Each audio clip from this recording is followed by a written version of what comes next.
Welcome back to the Garden of the Eternal Star. I'm Chris. And I'm Jess. In this episode, we're going to share with you guys an in-depth view of our matron, Lucifer, who we've referred to before in the past as Lucy. That might be a little bit confusing, I know. Lucifer is usually seen as a male entity. The thing about that is spiritual beings really aren't defined by gender like human beings are. We just give them those attributes so that we can relate to and connect with them. We've chosen to perceive Lucifer in a feminine form because it fits with our spiritual practice and our path. In this video, we're sharing our beliefs and channeled information from Lucifer. We won't be referencing any biblical or other kind of texts that have documented the various stories on Lucifer. These are just our beliefs and our opinions that we use in our own practice. Mm-hmm. So that being said, there are some traditional associations of Lucifer that we are in alignment with, such as her representing wisdom and intelligence. In contrast to other established views, though, we believe that Lucifer is a being of love, light, and kindness. She doesn't really condone any types of hexing or cursing or ill will in general, but she rather condones being open-minded and aware of how detrimental holding on to negative energy really is. On the other hand, there is a shadow aspect to Lucifer. She's fiercely protective of those that serve her, and while she encourages free will, she also teaches us that there are consequences to all of our actions, good and bad. That's true. In our practice, we perceive Lucifer as a goddess figure. We believe that she was one of the original creators of the universe and, in turn, our world. We also believe that she's been a guiding force for mankind throughout the ages. One of the things that I have channeled in particular is the whole notion of when our species started using fire and things of that nature. I feel like Lucy played a role in that. There again, this is something that I channeled. We also feel that she's taken on human form and has experienced our pains and sorrows, our joys and our triumphs. And in my opinion, because of that, it's allowed her to better understand the human condition, and it's another reason why we are so drawn to work with her. And we also think that is why she's much more open to working with us and not condemning us for our human nature.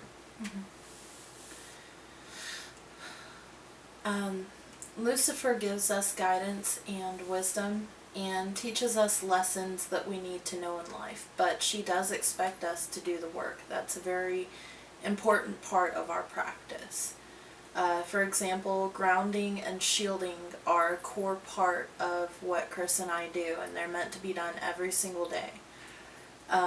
Chris and I are both extreme empaths, and we feel very intensely and sense the emotions of those who are in contact with us. Without grounding and shielding, we leave ourselves vulnerable to emotional instability and other types of energy from other people especially, and in turn that can become very draining and disruptive. And the thing is, Lucifer admires free will, and that's one of her top priorities. So she's not going to step in and overtake our free will, but at the same time she gives us the choice to do the work that we need to do. And if we ask her for help or guidance, then she may say, you need to do a daily grounding. And so from that point, it's on us to do that work. Mm-hmm. Right. So on the other hand, when we have actually done the work, but an outside being or force tries to kind of come in and disrupt our lives in whatever form or fashion, Lucifer will protect us from that attack, knowing that we've actually put in the effort that she asks of us. An example of this is when a friend of mine tried to draw energy from me without my knowledge or permission one time, and Lucifer just kind of instantly slammed the connection shut, and it caused this sort of rubber band effect on his own energy, and that left him feeling much worse than before. So if we put in the work and the effort, but it's just not enough, and we ask Lucifer for help, she is there to help us out and protect us, because she is our matron.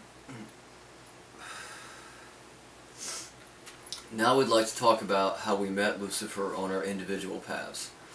As I've mentioned before in previous videos, back in 2018, I had a breakthrough with my intuition. I started learning how to channel messages from spirits, and I started learning how to read oracle cards and really strengthen my intuition.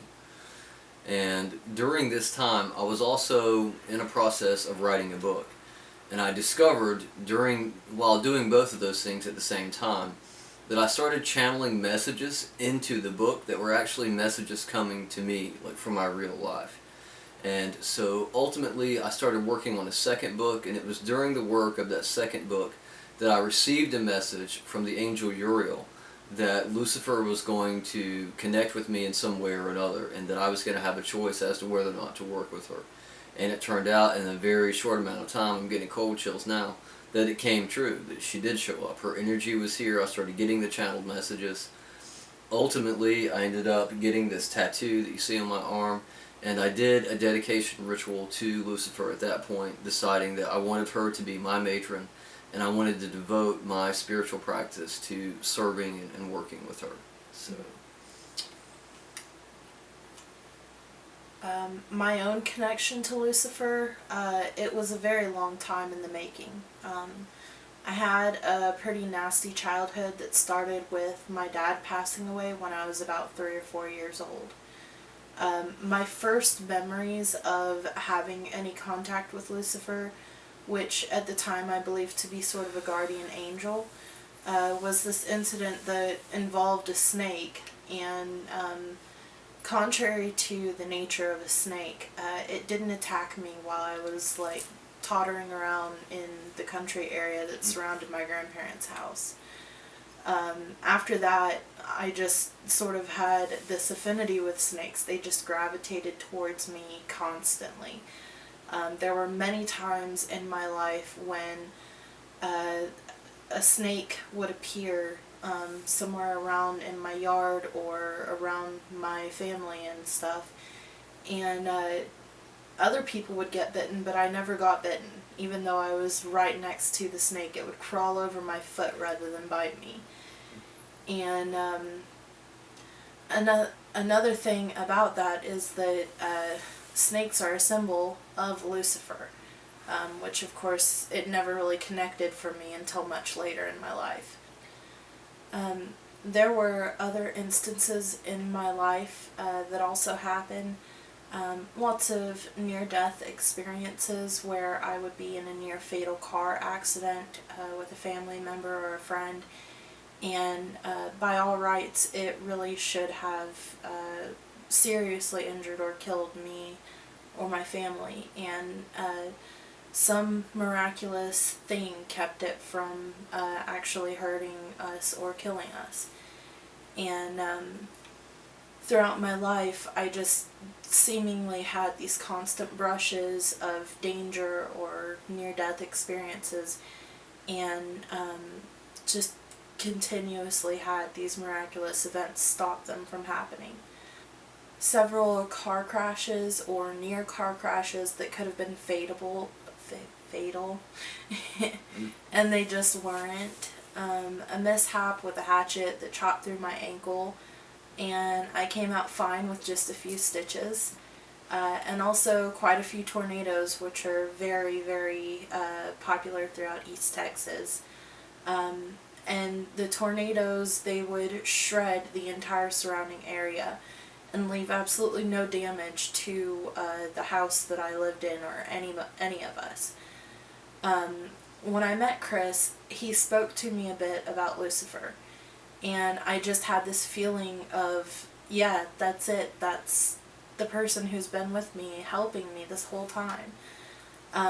Like, it was just the force that protected me my entire life. And I confirmed that from a guided meditation that Chris did for me to meet Lucifer. And in it, she told me that the snakes had been her messages, that she was there with me, and I never felt any fear when I was around any of the snakes. In fact, I even had one blue indigo that liked to share my favorite tree outside with me in the San Antonio area while I was reading. So we hope that this information helped to shed some light on who Lucifer is to us and why we've chosen to devote our lives to her service. In closing this episode, we're going to do a prayer of invitation that you can use to contact Lucifer if you're interested in knowing more about her and feel drawn to work with her. Before we move into this prayer, I'll just say very easily and simply, you can go along with us during this video and use the prayer that way if you'd like. All you have to do is just close your eyes and let the words flow. It is more beneficial if you actually speak the words aloud. Putting that intent out there is important. Also, if you just want to copy down parts of this prayer that work for you, you can do that as well. So just bear that in mind.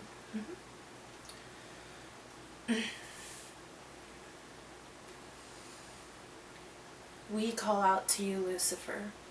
We accept you into our home, our space, and humbly ask you to share more about yourself with us. Please bless us with visions, messages, and dreams of you, dreams that we recall with clarity the next morning. Please share with us more about who you are and how we can follow your path. We ask, Lucifer, that you please consider us as fit to be your messengers of love and light, spreading your word and doing your will. We ask, Lucifer, that you please bless us with an open channel to hear your will and your words, so that we might be able to share it freely with others, so that they might in turn learn of you and your love. We thank you, Lucifer, for sending your message through your messengers to our lives, and for opening our eyes and our hearts to you.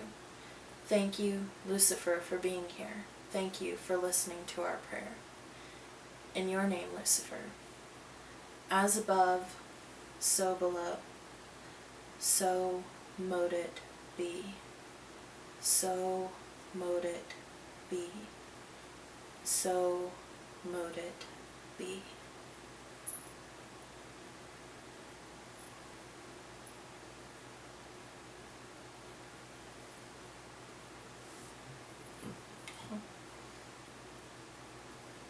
And as I mentioned before, bear in mind this prayer was channeled by Jess directly from Lucifer as a way to open yourself up to Lucifer. However, you can change this or shift the words to suit your intent. If you just want to know more but aren't yet ready to work with Lucifer, you can feel free to only use part of the prayer. It is important, though, to say the part about opening your space and home up to her, because doing that gives her consent to move into that space and connect with you in whatever ways you feel comfortable. Mm-hmm. On that note, if you go through with the prayer and you aren't certain if your prayer was heard or being answered, keep an eye out for magical works and symbols appearing in your daily life. Synchronicities such as repeating numbers in various forms throughout the day, flickering lights, cold chills, ringing in your ears, those are all signs of a spirit trying to contact you.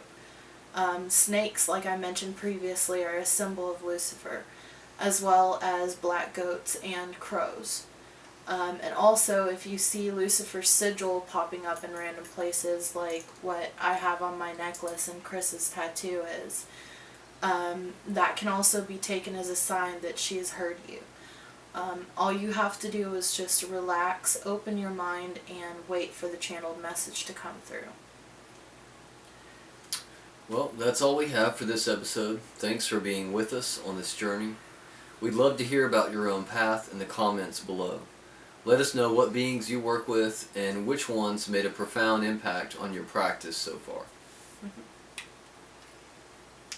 And also, don't forget our coupon code. This one's going to be good for 35% off of readings, ritual work, and other items on our website. And don't forget to check out our Facebook group that's linked in the description below so that you can check out witchy content and discussions. Also, like and subscribe to our channel to get notifications on our upcoming videos. In our next episode, we're going to give you an in-depth look at how we do our readings. We'll be talking about 2 different layout styles and the meaning of the cards in their placements, as well as our take on reversals. Until then, may Lucifer's love and light guide you all.